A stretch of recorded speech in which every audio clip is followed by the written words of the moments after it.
اعوذ باللہ من الشیطان الرجیم بسم اللہ الرحمن الرحیم۔ مولا کائنات حضرت امیر المومنین علی ابن ابی طالب علیہ السلام کے مجموعہ کلام نہج البلاغہ کے پہلے باب کا خطبہ نمبر 123 تحکیم کے حوالے تحکیم کے بارے میں فرمایا۔ ہم نے آدمیوں کو نہیں بلکہ قرآن کو حکم قرار دیا تھا، کیونکہ یہ قرآن دو دفتیوں کے درمیان ایک لکھی ہوئی کتاب ہے کہ جو زبان سے بولا نہیں کرتی، اس لیے ضرورت تھی کہ اس کے لیے کوئی ترجمان ہو، اور وہ آدمی ہی ہوتے ہیں جو اس کی ترجمانی کیا کرتے ہیں۔ جب ان لوگوں نے ہمیں یہ پیغام دیا کہ ہم اپنے درمیان قرآن کو حکم ٹھہرائیں، تو ہم ایسے لوگ نہ تھے کہ اللہ کی کتاب سے منہ پھیر لیتے،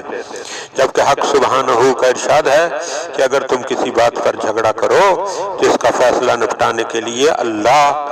اور رسول کی طرف رجوع کرو۔ اور اللہ کی طرف رجوع کرنے کا مطلب یہ ہے کہ ہم اس کتاب کے مطابق حکم کریں، اور رسول کی طرف رجوع کرنے کا یہ معنی یہ ہے کہ ہم ان کی سنت پر چلیں۔ چنانچہ اگر کتاب خدا سے سچائی کے ساتھ حکم لگایا جائے تو اس کی روح سے سب لوگوں سے زیادہ ہم خلافت کے حقدار ہوں گے، اور اگر سنت رسول کے مطابق حکم لگایا جائے تو بھی ہم ان سے زیادہ اس کے اہل ثابت ہوں گے۔ اب رہا تمہارا یہ قول کہ آپ نے تحکیم کے لیے اپنے اور ان کے درمیان مہلت کیوں رکھی، تو یہ میں نے اس لیے کیا کہ اس عرصہ میں نہ جاننے والا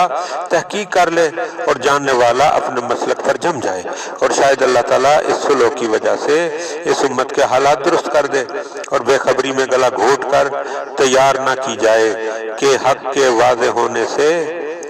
پہلے جلدی میں کوئی قدم اٹھا بیٹھے اور پہلی ہی گمراہی کے پیچھے لگ جائے۔ بلا شبہ اللہ کے نزدیک سب سے بہتر وہ شخص ہے جو حق پر عمل پیرا رہے، چاہے وہ اس کے لیے باعث نقصان و مضرت ہو، اور باطل کی طرف رخ نہ کرے، چاہے وہ اس کے لیے فائدہ کا باعث ہو رہا ہو۔ تمہیں تو بھٹکایا جا رہا ہے، آخر تم کہاں سے شیطان کی راہ پر لائے گئے ہو؟ تم اس قوم کی طرف بڑھنے کے لیے مستعد و آمادہ ہو جاؤ کہ جو حق سے منہ موڑ کر بھٹک رہی ہے، کہ اسے دیکھتی ہی نہیں، اور بے راہ رویوں میں بہکا دیے گئے ہیں کہ ان سے ہٹ کر سیدھی راہ پر آنا نہیں چاہتے۔ یہ لوگ کتاب خدا سے الگ رہنے والے اور صحیح راستے سے ہٹ جانے والے ہیں،